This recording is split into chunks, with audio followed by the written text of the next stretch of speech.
Barack Hussein Obama is the Antichrist. Those are not my words, and those are not the words of my co-host Brandon Gallups. Those are the words of Jeff Cooner, columnist for the Washington Times, talk show host extraordinaire out of Boston.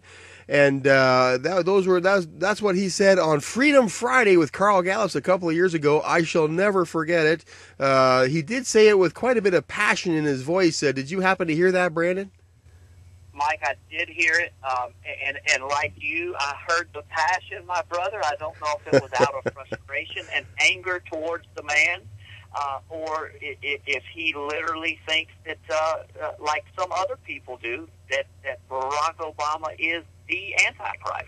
Yeah, talk to us a bit about this, Brandon. Now, Obama's in the headlines again here, referring to the United States of America during an interview in France. I guess he doesn't think that interviews in France can make it across the big pond there to our ears. But he said recently that last week, in fact, we posted this to P.P. Simmons on YouTube today, actually, and along with the audio, wherein he said that the United States of America is a Muslim country. And then we have Joel Richardson, interviewed by Carl Gallups on Freedom Friday yesterday, saying, yeah, it really does look like the Bible points to an Islamic Antichrist. In fact, the Muslims take that more seriously than most Christians do, he was saying, and he's done a lot of research into this, having been over there many times. Talk to us, Brandon, about why it is that... well, I guess we should throw this disclaimer out first of all, Brandon, that you and I are in no way saying that Barack Obama is the Antichrist, right? That's exactly right, Mike. We certainly have our eye on him as well as other world figures, but we are not proclaiming him to be the Antichrist. Well, why is it then, Brandon, that people dismiss him as a candidate simply because he's not the most popular man on the planet right now? Explain that to us. Well, Mike, I believe that a lot of people interpret some scriptures concerning the Antichrist and that even addressed his popularity, if you will, to mean that this man will literally be worshipped and adored by the entire world, to literally mean that he will just be this polarizing, most popular figure that the world may have ever seen, other than possibly Jesus Christ himself. Right. Now, my interpretation, Mike, is that this Antichrist figure, when he does in fact arrive, will have some of those characteristics and attributes, but only for a period of time. And that after that set period of time, that we'll see that popularity fade, and then eventually it will be gone. In my opinion, it'll be hated of many people. But I think that's kind of where this interpretation comes in of, well, he's not popular, he's losing popularity, not only in the United States, but on the world stage, so therefore he cannot be the Antichrist. Well, and the Bible does seem to back that up. Daniel 9:27 says he'll confirm a covenant with many, and in the midst of the week, he causes the sacrifice and oblation to cease. And we know that Barack Obama, and we're just speaking in terms of speculation here, as to Obama's candidacy as this Antichrist figure. You know, the Bible says that there will be many Antichrists, but one Antichrist will come. It very specifically says Antichrist shall come. And right. So it does single out a single person with respect to this job title. He's also known as a man of sin, son of perdition, a man of lawlessness. We'll get more on that in a second, Brandon. But Daniel 9:27 talks about this covenant that's made with many, and many people see that as that he confirms this peace deal between Israel and Palestine. It doesn't say that there has to be a peace deal between Israel and Palestine. Though people are saying that, well, Obama can't be the Antichrist because where's the 7-year peace deal with Israel and Palestine? Well, excuse me, where does the Bible say there has to be a 7-year peace deal between Israel and Palestine? But listen, back in 2009, when Obama had 7 years left in a two-term presidency, Obama confirmed a covenant with many. He was given the Nobel Peace Prize on the promise of bringing peace to the world. He even promised to halt the rise of the oceans. And then in the midst of the week, it causes the sacrifice and oblation to cease. You know, we talk about sacrifice and oblation. Oblation simply means a form or a type of worship. And people in 2008, Brandon, and in the beginning of his presidency, they literally worshipped the man, didn't they? Yes, they did, Mike. And we have documented that well at P.P. Simmons. And just a couple of examples that come to mind. Jamie Foxx, a very popular actor and comedian of our day, literally stood on stage and proclaimed Barack Obama and praised him as, quote, our Lord and Savior, Barack Obama. We have another video that went viral immediately of a young child under the instructions of his mother, literally on his hands and knees, praying to Barack Obama. Yes. As most children are on their hands and knees praying to God, Jesus, or, whatever they're taught, this child was literally praying to Barack Obama. We have the cover of Newsweek magazine right after Obama is elected, and the title was The Second Coming. Amazing. And so we see all of these messianic references to him, and there certainly was a period of worship and adoration and proclaiming of his lordship. There's no denying that, Mike. And we can't. Who could ever forget Louis Farrakhan, man? Rush Limbaugh calls Calypso Louis, getting up in front of a crowd of people and saying, "Hey, listen, Barack Obama is the Messiah." He said, "The Messiah is speaking," and he was directly referring to Barack Obama. So very clearly, Obama. There were T-shirts distributed among the campaign stops, which read "In Obama We Trust," a direct reference to the American currency, right? Which says "In God We Trust," but that was moved over to refer to Barack Obama as God. And now we have today Barack Obama is if he sinks any lower in the polls, he's going to need a snorkel just to be able to breathe. Yes. And he's so unpopular around the world, but he seems to be gaining in popularity among a certain sect, and that might be among his own sect. He's been referred to now recently as a Sunni Muslim infiltrator in the White House. Fox News, in fact, Brandon, I don't think I've told you this yet, but Fox News today was lamenting the fact that Barack Obama is not taking this ISIS Sunni threat very seriously anymore, dropping minimal bombs on them, not making any sort of dent or impact in them whatsoever. And now it does seem to be playing out very clearly that with his statement to the French press that the United States is now a Muslim nation because 1% of the population is Muslim. Hey, it's a Muslim nation now, folks. Right. Well, and Mike, he even backed that up in that interview by saying that it was one of the largest Muslim population nations in the world. Yes. Did he not? Yes. Yeah. Sure. So, but my point is what we learned just by doing some very simple research is the United States falls around, I think, number 38 in overall population of Muslims in the world. Now that is nowhere near the top by any means. So even in proclaiming that the United States is a Muslim nation, that the United States is one of the largest Muslim populations in the world, in that very statement, Mike, he uses one of the characteristics in the Bible to describe the Antichrist. He throws truth to the ground. Right. In other words, he blatantly lies in an interview about the Muslim population in the United States and where that stands on the world stage to further his agenda. Right. I mean, he's commonly referred to as the liar in chief. He's lied about so many important topics, like you can keep your doctor, and the list is long in that regard. Talk to us about this lawlessness effect that he's having out there, and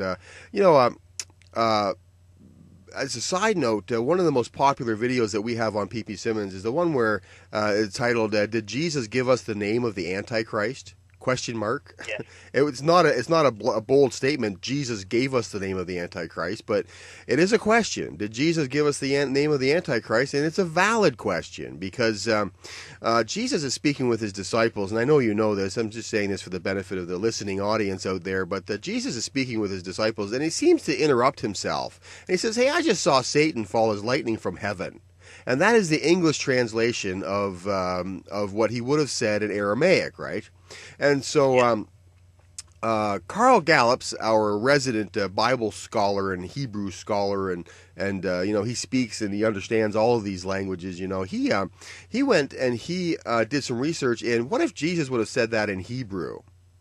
And it really is remarkable because if Jesus, who spoke that in Aramaic, would have spoken that in Hebrew, so it would have had to been transliterated backwards toward because all of the Bible translations have been translated forward, right? Forward into Latin and German and English, etc., etc. Carl went and transliterated that back to Hebrew. If Jesus would have spoken Hebrew, he would have said, "I just saw Satan fall as Barack Obama." I don't know if people realize that or not, and that has been confirmed by non-Christian Jewish scholars have confirmed that. Now, we've referred to Barack Obama as one who throws truth to the ground and a man of lawlessness. He's actually being referred to as a lawless one by persons in the Congress, isn't he? It's amazing, Mike. I started picking up on this probably a year ago. That these key words that are embedded in the scriptures, lawlessness, throwing truth to the ground, and abomination. Yes. That were written, and recorded. And listen, I think like you do, that even though the Bible, like you said, has been translated forward, the Bible in its English version, when properly translated, is still the perfect, infallible Word of God. So we have these key words that are used to describe this Antichrist figure throughout the Scriptures, and now they're popping up and being used to describe Barack Obama almost on a daily basis. Yes. And we have certainly had Senator Sessions of Alabama has referred to him as a man of lawlessness. Mm-hmm. We have had Senator Ted Cruz has referred to him as a man of lawlessness. Sure. I believe that Senator Rand Paul has also referred to him as a man of lawlessness. And the list goes on. Listen, Mike, how many times have we heard he himself and his presidency referred to as an abomination? Right. Because of the backward slide he has taken his country on. How many times have we heard his key piece of legislation, Obamacare, or the Affordable Care Act, referred to as an abomination? I just can't help but wonder, Mike, is God influencing people's speech and these key words as a sign to those of us who are watching and who are looking for this one to come? I think that is a possibility. That's what's going on. Right, and this whole notion of popularity waning. We know that he was hyper popular. He was referred to as president of the world by many. And now his popularity has gone straight into it's circling the drain as we speak. But he's growing in popularity in other countries, predominantly Muslim countries that want to take care of business over there. So it makes you wonder. John Boehner did refer to him as a lawless president, and his abomination, Obamacare, has been referred to as an abomination. I just wonder, now we're not saying this is that or any such thing. All we're saying is that if we are living in the time of the end, as Joel Richardson says, as Nathan Jones said on Freedom Friday, another end-time prophecy expert, these are the times that the time of the end. If we're living in the time of the end times, and I believe that with all my heart, then that Antichrist figure must be in the world, right? Because the coming of the Lord does not happen unless the lawless one be revealed. Is that not true? I think that you are 100% spot on there, Mike. And I actually had this conversation on Freedom Friday yesterday. That so many people that claim to be Christians and even Bible scholars forget that Jesus and Daniel both said, when you see Right. the abomination that causes desolation. So in Right. other words, Mike, we will be here. Now, Right. I'm not saying you and I, but I'm saying we in the form of Christians will be here. In other words, the rapture will not happen before the Antichrist comes on the scene. We will be here. We will be under the rule and reign, if you will, of this Antichrist figure, at least for a period of time. Jesus was very clear about that in Matthew 24. Daniel very clear about that. As a matter of fact, Jesus in Matthew 24 even points us back to Daniel when referencing this Antichrist figure, the abomination that causes desolation. And we know clearly that that since we know that this Antichrist figure will be around, and we're going to see him and know who he is, and he is what the Bible says revealed. We have certain senators, certain people in the know who may be actually revealing. We posted a video, I think it was your audio on that, where we clearly asked the question: have certain senators revealed revealed who the Antichrist is? Like you say, they're calling him out by these Bible names. I don't know if any of them ever read the Bible. I know Ted Cruz, his father is an ordained minister, and he may be a godly man, and he may understand this language, and he may be trying to talk to us, by using the Bible code to talk to the people and say, hey, I see some things here. Do you guys see it? I don't know what's going on there. And that could very well be, Mike, and I think that is one possibility. And I also think, as I said earlier, another possibility is if that's what we're seeing, if these keywords are being used to reveal to us that are watching, then I think there's a distinct possibility that whether these men know the Scriptures or not, that God himself can influence their speech and their choice of words as a revealing to us. I think that's a very distinct possibility. Listen, we talked about this on Freedom Friday a while back. There was an article where Obama had compared himself to a restless bear cub. Do you remember what I'm referencing there? And that he needed to get out and be with the people. And it was amazing that the striking similarities there. We talked about this in the prophecy report last week. We know the bear, as far as end times, that references that references Russia. Right. So, but he compared himself to this very symbolic figure of end times, comparing himself to the bear. So I think that there's also the possibility that we could actually see that the hand of God influencing some of this.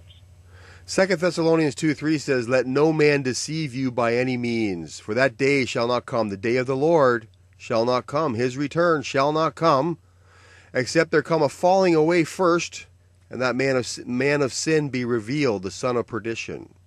So we know that there's a revelation coming about who this man is, and it may already be that he's been revealed. There are people that come to us and say, look, when are you guys going to start admitting what everybody already knows, that Barack Obama is the Antichrist? I mean, we see those comments every day.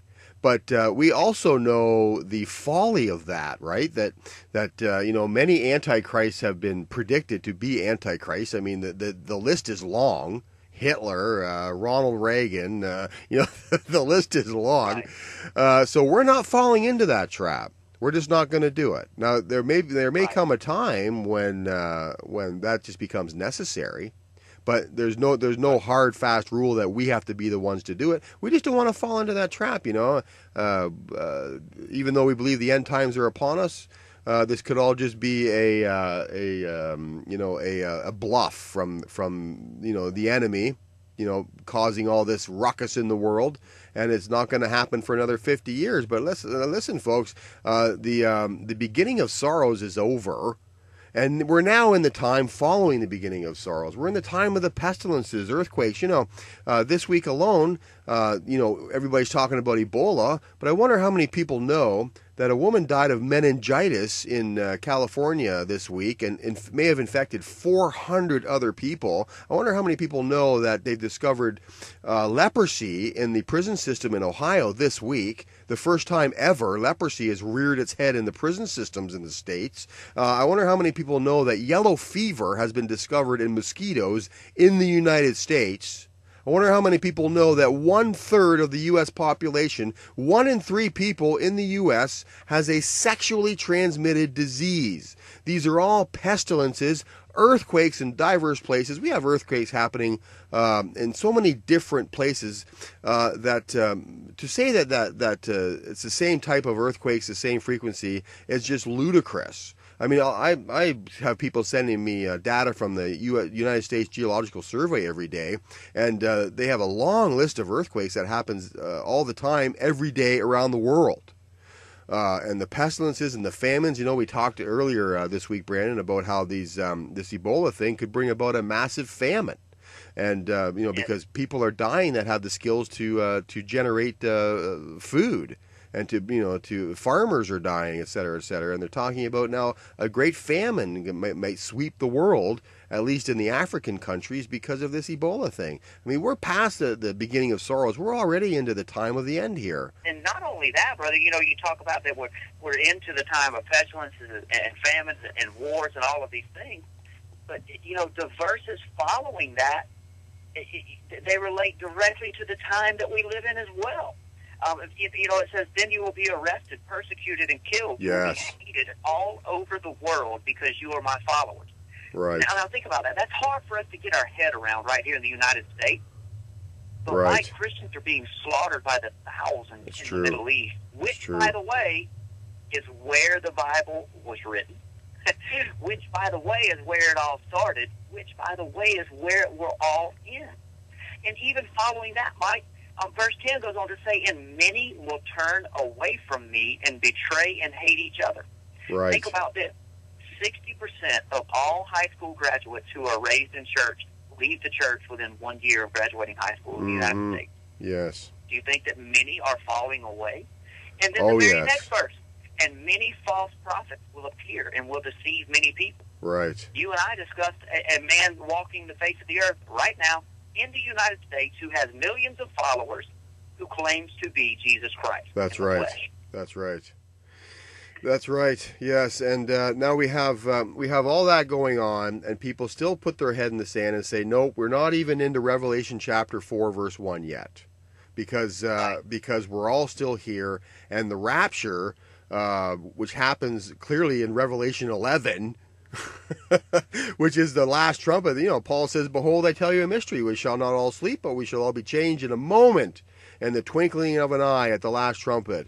When is the last trumpet? Well, it may coincide with the Feast of Trumpets. We don't know. Lots of people are saying, well, that's referring to the Feast of Trumpets. The Rosh Hashanah, the Jewish New Year, right?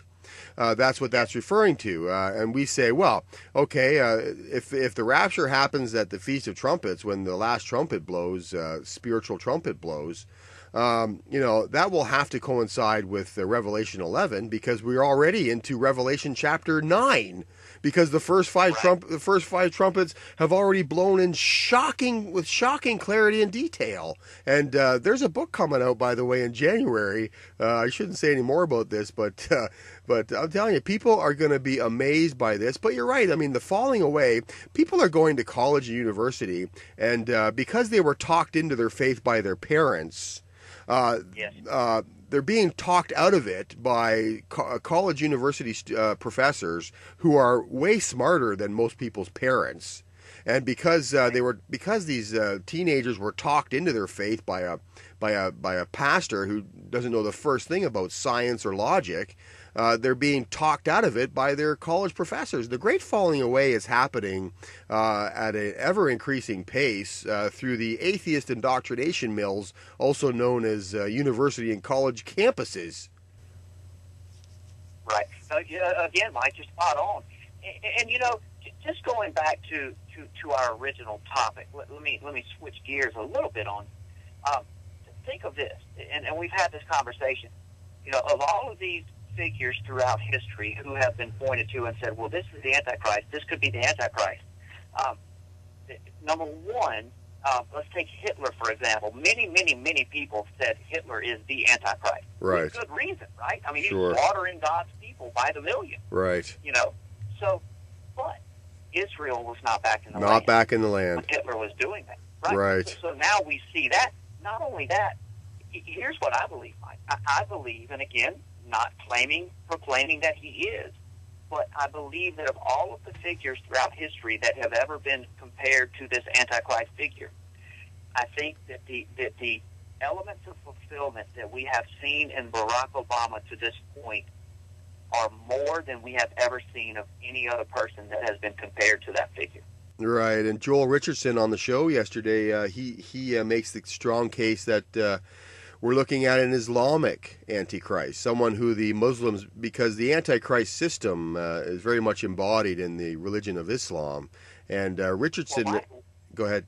No, I was just going to say, we know that Obama is a Muslim by his own declaration, is he not? I mean, he proclaimed to be, up until the day he was elected president, that's what he proclaimed to be, was a Muslim. A Muslim. In his own writings, in his own book. That's right, and he said in an interview with George Stephanopoulos, he said, "Hey, look, John McCain didn't attack my Muslim faith," and so Stephanopoulos had to interrupt him and say, "Wait a minute, Mr. President, don't you mean your Christian faith?" Yeah, that's right, my Christian faith. What? Today's Tuesday? Yeah, that's right. Tuesdays I'm a Christian. That's right. Yeah, my Christian faith. And now he's come out and said, so there he. I mean, Brandon, can you imagine a time ever in any conversation, in any context ever, where you would make the mistake and call yourself a Muslim? Mike, I can assure you with 1,000% certainty that would not happen. Right. So now we have Obama. Fast forward a little bit. Obama says in an interview, he says, we've been to all 57 states. And people laughed at that. Oh, he was tired. He was having a hard day. You know, campaigning is difficult, Brandon, after all. And, people call themselves Muslims by mistake.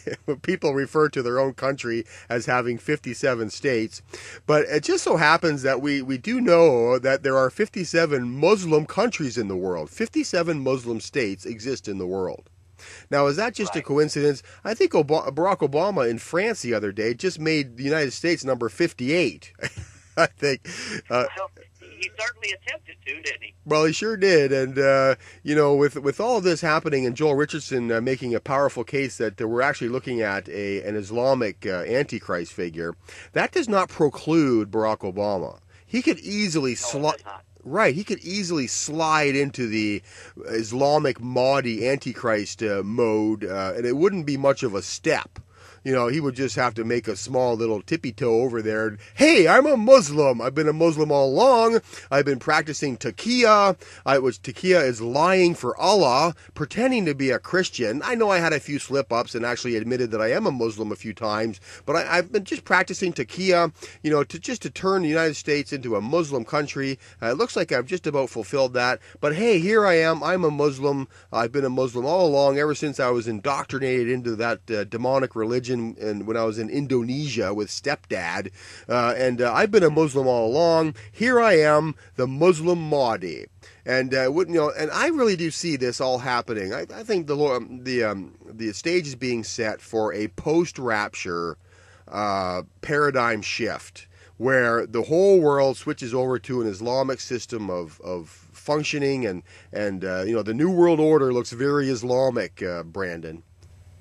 No, it certainly does, Mike, and you make an excellent case there, and again, I could very well see that happening with the love affair, if you will, with Islam that has been shoved down our throat since September the 11th, 2001, when every world leader, has been sure to proclaim to us that this is not a battle against Islam or against Muslims. Right.